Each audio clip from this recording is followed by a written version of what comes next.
मैं तुम्हें गारंटी देता हूँ इस वीडियो को देखने के बाद तुम्हें और कोई वीडियो देखने की जरूरत नहीं पड़ेगी, क्योंकि इस वीडियो के अंदर तुम्हें पूरा परफेक्ट प्लानर मिल रहा होगा। ठीक है, बहुत से स्टूडेंट होते हैं कि भैया करना तो चाहते हैं लेकिन उन्हें प्लानर नहीं पता होता कि एंड मूवमेंट पर कैसे पढ़ें, तो वो नहीं कर पाते। लेकिन ये तुम्हारे साथ बिल्कुल भी नहीं होगा। इस वीडियो के अंदर तुम्हें पूरा कंप्लीट प्लानर मिलने वाला है।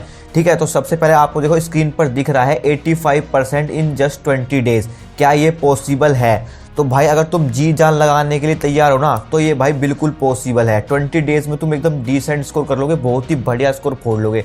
ठीक है, अब देखो फर्क नहीं पड़ता तुमने 10% सिलेबस किया है, 20% किया है या 50% सिलेबस किया है। फर्क इस बात से पड़ेगा कि तुम एंड मूवमेंट पर कितना इनपुट दे रहे हो अपनी तरफ से। ठीक है, तो अब यहाँ पर दो कैटेगरी के स्टूडेंट आते हैं। कुछ बच्चे ऐसे होंगे जिनका सिलेबस जो होगा वो 50% से कम होगा, और कुछ बच्चे ऐसे होंगे जिनका सिलेबस जो होगा 50% से ज़्यादा होगा। तो भाई आपको टेंशन बिल्कुल भी नहीं लेनी है। यूँ नहीं सोचना कि भाई मेरे तो 50% से कम सिलेबस है, क्या मैं 85% स्कोर कर लूँगा? तो हाँ भाई, तू डेफिनेटली स्कोर कर लेगा, लेकिन उसके लिए ना तुझे है ना फिर जो मेहनत भी उसी हिसाब से करनी पड़ेगी। ठीक है, अब जिन बच्चों ने 50% सिलेबस कर लिया है तो उनके लिए थोड़ा ईजी हो जाएगा, लेकिन तुझे हार बिल्कुल भी नहीं मारनी है।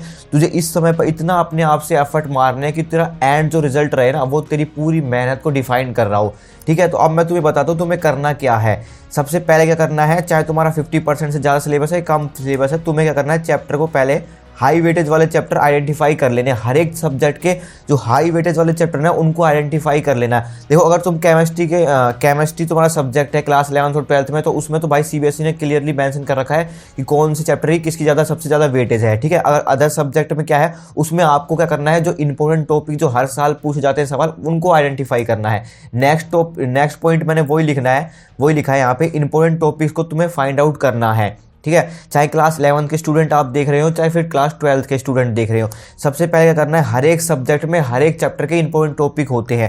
यहाँ पर तुम्हें है ना भाई 80-20 रूल लगाना पड़ेगा, तभी तुम्हारी बात बनेगी, नहीं तो तुम गधा मजदूरी करते रह जाओगे और तुम्हारे अच्छे रिजल्ट बिल्कुल भी नहीं आएगा, चाहे तुमने 50% कर लिया हो या फिर 80% कर लिया हो। ठीक है, तो तुम्हें ना इंपॉर्टेंट टॉपिक्स पर इस समय फोकस करना है, और जो तुम्हारे हाई वेटेज वाले चैप्टर है उन पर फोकस करना है। जो जिनका सिलेबस मोर देन 50% है ना, तो भाई वो भी इस तरीके से पढ़ाई करते हैं एंड मूवमेंट पर, उनको रिजल्ट बिल्कुल भी नहीं मिलता।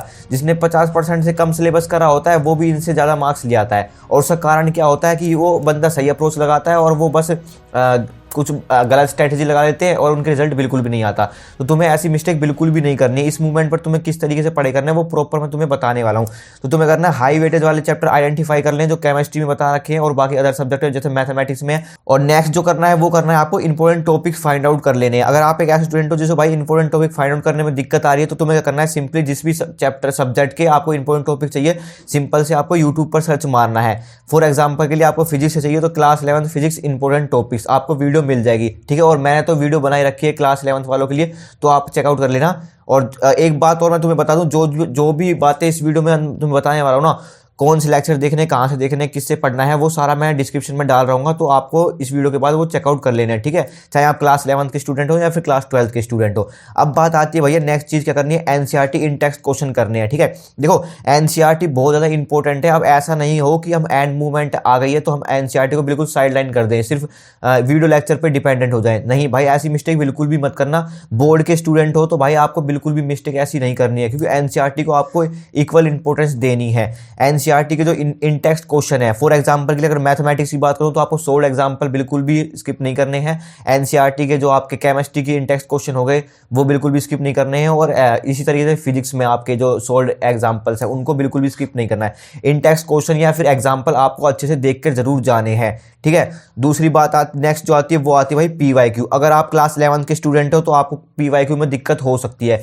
इसके लिए मैंने आपके लिए पीवाईक्यू मैंने सेपरेट बना के रख रखे हैं टेलीग्राम पर, वो वहाँ पर अपलोड कर दिया है, तो वहाँ आप टेलीग्राम चैनल ज्वाइन कर लेना। और अगर आप क्लास 12th वाले स्टूडेंट देख रहे हैं तो तुम्हें करना है पीवाईक्यू वाली सीरीज देखनी है भाई, लास्ट 3 ईयर्स के पीवाईक्यू करने हैं। ठीक है, अब ऐसी गलती बिल्कुल भी मत करना कि सर्च मार रहे गूगल पे पीवाईक्यू, फिजिक्स के पीवाईक्यू या केमिस्ट्री के पीवाईक्यू, नहीं।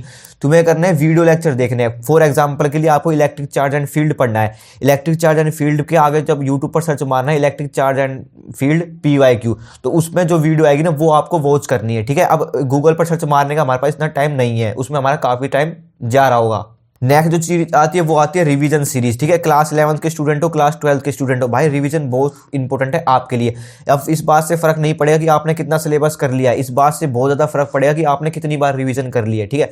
तो आपको रिवीजन सीरीज पर फोकस करना है इस समय पर। अगर आप एक ऐसे स्टूडेंट हो जिसका 50% से ज्यादा सिलेबस कंप्लीट है, तो तुम्हें ज्यादा जो टाइम देना है वो रिवीजन को देना है, ठीक है। और रिवीजन की कौन सी सीरीज देखनी है वो मैंने डिस्क्रिप्शन में डाल दूंगा, प्लेलिस्ट फिजिक्स केमिस्ट्री की, और जो भी मुझे मिलेगी अच्छी सी बेस्ट वो मैं आपको डिस्क्रिप्शन में मिल रही होगी। तो आपको रिवीजन सीरीज पे फॉलो करना है, ठीक है। ये तो मैंने कुछ इंपॉर्टेंट चीजें बता दी आपको पहले। तो अब मेन जो बात आती है ना कि भैया हमें स्टडी किस तरीके से करना है, किस तरीके से हमें पूरे डे को डिवाइड करना है और एक दिन में हमें कितने सब्जेक्ट पढ़ने हैं वो हमें बता दो। तो भाई ये बहुत इंपॉर्टेंट पार्ट आने वाला है वीडियो का, तो अब ध्यान से सुनना, ठीक है। अब तुम्हें ये आपको क्या करना है, सबसे पहले तो 3 सब्जेक्ट कॉम्बिनेशन बना के चलना है, ठीक है। अब 3 सब्जेक्ट कॉम्बिनेशन बना के चलोगे तभी तुम्हारा 20 दिन के अंदर बहुत ही अच्छा स्कोर तुम फोड़ पाओगे, क्योंकि सभी सब्जेक्ट को हमें कवर करना पड़ेगा और सभी में हमें डिसेंट स्कोर करना पड़ेगा और तभी हमारी ओवरऑल परसेंट अच्छी आएगी।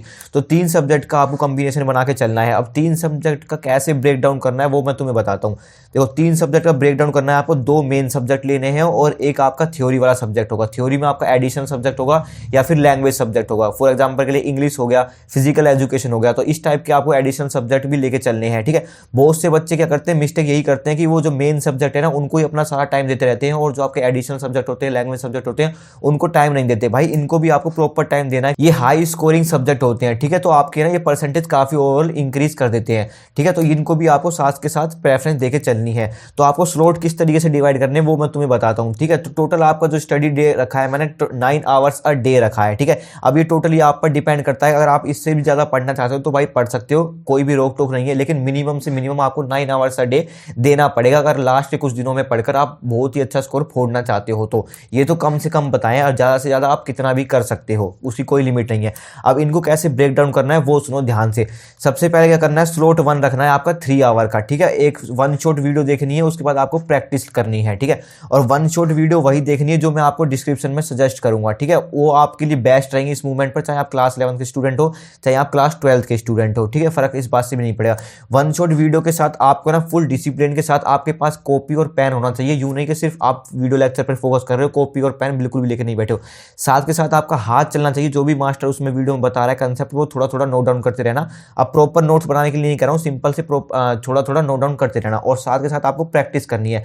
1 शॉट क्वेश्चन हो गए, 1 शॉट जिस भी चैप्टर की आपने 1 शॉट देखी है उसके क्वेश्चन आपको लगाने हैं। फॉर एग्जांपल के लिए आपने इलेक्ट्रिक चार्ज एंड फील्ड की देख ली, तो आपको 1 शॉट वीडियो देख ली, उसके साथ साथ आपको एनसीईआरटी के एग्जाम्पल देखने हैं और प्रैक्टिस करने लास्ट 3 साल में इससे किस टाइप के क्वेश्चन आए हैं। फॉर एग्जांपल गोस लॉ की एप्लीकेशन आई है, इलेक्ट्रिक चार्ज डाइपोल वाला क्वेश्चन आया, तो उस टाइप के क्वेश्चन प्रैक्टिस करने हैं और ठीक है उसमें जो डेरिवेशन है वो आपको प्रैक्टिस करनी है। तो 3 आवर में आपको ये रखना है। अब 3 आवर में क्या होगा, 1.5 घंटे का आपका 1 शॉट वीडियो हो जाएगी और 1 घंटे का आपका क्या हो जाएगा, प्रैक्टिस हो जाएगी। 2.5 घंटे हो गए और आधे घंटे का आप ब्रेक ले लेना, ठीक है। इस तरीके से आपको ब्रेक डाउन करना है। दूसरा स्लॉट लगाना है 3 घंटे का, उसी में भी आपको सिंपल यही रखना है। इसमें एक मेन सब्जेक्ट हो गया, इसमें आपका एक मेन सब्जेक्ट हो गया, इसमें आप केमिस्ट्री लेना, केमिस्ट्री का 1 शॉट लगाना, ठीक है, 1 से 1.5 घंटे का, उसके बाद 1 घंटे की प्रैक्टिस करना और आधे घंटे का आपका ब्रेक होगा। इस तरीके से आपको रखना है, ठीक है। और थर्ड स्लॉट में भी आपको 3 घंटे का रखना है। इसमें जो आप कर रहे होगे ना पढ़ाई, वो कर रहे होगे भाई आपकी लैंग्वेज सब्जेक्ट की। लैंग्वेज सब्जेक्ट में आपका इंग्लिश हो गया, हिंदी हो गया, या फिर आपका एडिशनल सब्जेक्ट फिजिकल एजुकेशन वाला। अब यूं नहीं कि भाई बिल्कुल 17 को एग्जाम है फिजिकल एजुकेशन का तो आप 16 का उठा के बैठ रहे हो, ऐसी मिस्टेक बिल्कुल भी मत करना। साथ साथ आपको इनको भी प्रेफरेंस देनी है।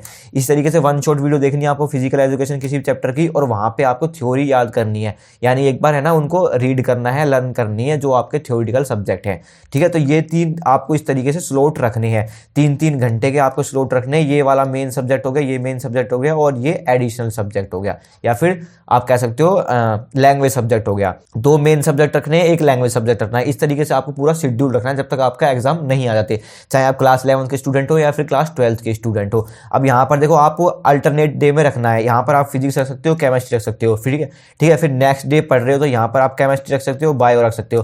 फिर नेक्स्ट डे पढ़ रहे हो तो यहाँ पर आप फिजिक्स रख सकते हो, मैथमेटिक्स रख सकते हो। तो इस हिसाब से जिसका सिलेबस आपका ज्यादा रहता है उसके हिसाब से आपको उतना ही ज्यादा उसको सब्जेक्ट को टाइम देना पड़ेगा, ठीक है। पर यूं मत रखना कि पूरे दिन ही एक सब्जेक्ट पढ़ रहे हो, तो ये आपकी सबसे बड़ी मिस्टेक हो जाएगी। सभी सब्जेक्ट को हमें इक्वली इंपॉर्टेंस देके चलनी पड़ेगी, तभी हमारे सभी सब्जेक्ट में डिसेंट स्कोर आएंगे और ओवरऑल हमारी परसेंट अच्छी बन पाएगी, ठीक है। तो इस तरीके से आपको स्लॉट मैंने आपको बता दिए, ठीक है। अब 1 शॉट वीडियो कौन सी देखनी है वो मैं आपको लिंक डिस्क्रिप्शन में डाल दूंगा, अगर आप उनको प्रीफर करना चाहो तो देख सकते हो, लेकिन अगर आप पहले से ही किसी टीचर के देख रहे हो तो उनको भी फॉलो कर सकते हो। पर ध्यान ये रखना कि उसमें है ना क्वालिटी कंटेंट प्रोवाइड कराओ। अब यूं नहीं कि आप ना 10-10 घंटे की 8-8 घंटे की मैराथन में लगे हुए, उनसे कुछ भी आउटपुट आपको मिल नहीं रहा है। देखो इस समय पर हमें है ना इंपॉर्टेंट टॉपिक्स पे और हाई वेटेज वाले चैप्टर पे फोकस करना है। स्मार्ट स्टडी करोगे तभी आपके स्मार्ट तरीके से अच्छे नंबर आ पाएंगे, ठीक है। तो आपको ना टाइम तरीके से इस तरीके से मैनेज करना पड़ेगा। हमारे पास बहुत ही लिमिटेड टाइम है, तो हमें लिमिटेड रिसोर्सेज रखने पड़ेंगे। इस समय पर आपको बहुत सारे वीडियो लेक्चर देखेंगे, बहुत सारी स्ट्रेटेजी वीडियो देखेंगे, लेकिन हमारे लिए इंपॉर्टेंट ये है कि हम कौन सी क्वालिटी चीज़ वाली देखते हैं जिससे हमें अच्छा रिजल्ट मिल पाए, ठीक है। इसलिए मैं आपको सजेस्ट अभी से कर रहा हूँ। नेक्स्ट जो बात आती है ये आती है थिंग्स टू रिमेंबर। ये कुछ बातें जो आपको इस समय पर ध्यान रखनी है। सबसे पहली बात है नोट्स नहीं बनाने हैं।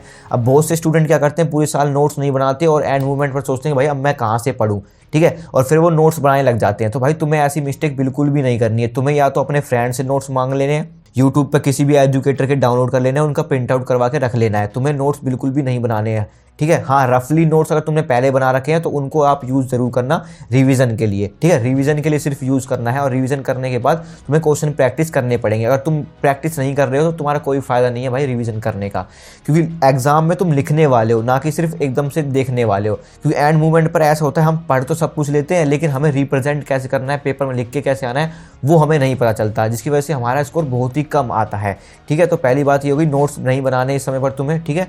और दूसरी बात आती है लॉन्ग ड्यूरेशन की मैराथन नहीं देखनी है। अब इस समय पर आपकी क्या करोगे, बहुत ही भाई 8-8 घंटे की, 9-9 घंटे की, 10-10 घंटे की मैराथन चलेंगी आपकी, तो उनको आपको इतना इंपॉर्टेंट नहीं देनी है। आपको ना सिर्फ क्वालिटी पे फोकस करना है। क्वांटिटी पे फोकस करोगे तो तुम्हारे नंबर बिल्कुल भी नहीं आएंगे। तो तुम्हें ना वही लेक्चर देखने हैं जो तुम्हारे लिए इंपॉर्टेंट है इस समय पर, जो टीचर बना चुके हैं पहले, ठीक है, वही वाले लेक्चर तुम्हें देखने हैं। नेक्स्ट जो चीज़ आती है वो आती है भाई डिस्ट्रैक्शन से दूर रहें। इस समय पर तुम्हें ना प्रायोरिटी सेट करनी पड़ेगी। हमारे लिए इस समय पर प्रायोरिटी क्या है। अगर तुम्हें इस मूवमेंट पर भी समझ में नहीं आ रहा कि हमारे लिए प्रायोरिटी क्या है, हमारे लिए पढ़ाई करना प्रायोरिटी है या फिर इंस्टाग्राम चलाना प्रायोरिटी है, तो भाई फिर तुम तो कहाँ जाने वाले हो, तुम्हें रियलाइज़ नहीं होगा। एंड मूवमेंट पर तुम्हारी इतनी हालत ख़राब होने वाली है। कल तुम्हारा फिजिक्स का एग्जाम होगा और आज तुम्हें रियलाइज़ होगा यार मैंने तो कुछ पढ़ाई नहीं, और फिर तुम्हारी बहुत बुरी हालत टाइट होने वाली होगी। उसके बाद आता है आंसर राइटिंग इज मैंडेटरी, ठीक है। आंसर राइटिंग की तुम्हें प्रैक्टिस जरूर करनी है। इसके लिए आप क्या करना हो, सबसे बेस्ट सोल्यूशन है सैंपल क्वेश्चन पेपर प्रैक्टिस करना, ठीक है। क्लास 12th वाले स्टूडेंट के लिए तो मैंडेटरी हो जाता है भाई सैंपल पेपर लगाना, ठीक है। एंड मूवमेंट पर तुम्हें सैंपल पेपर 1 से 2 सैंपल पेपर जरूर लगा के जाना, ताकि तुम्हारे टाइम मैनेजमेंट का पता चल सके कि हमें कितने कौन सी सेक्शन को कितना टाइम दे पा रहे हैं, ठीक है। उससे तुम्हें आइडिया लग जाएगा कि हम कहाँ पे मिस्टेक कर रहे हैं और हमें कहाँ पे मिस्टेक नहीं करनी है, ठीक है। और क्लास 11th वाले स्टूडेंट के लिए तो सारा मटेरियल इस चैनल में पढ़ा हुआ है, तो तुम एक बार चेकआउट कर लेना और लिंक मैं डिस्क्रिप्शन में डाल ही दूंगा।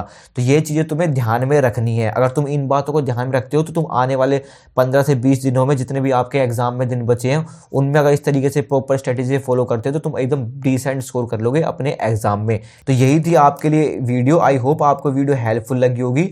ऐसे हेल्पफुल एंड मोटिवेशनल कंटेंट के लिए आप इस चैनल को सब्सक्राइब कर सकते हो।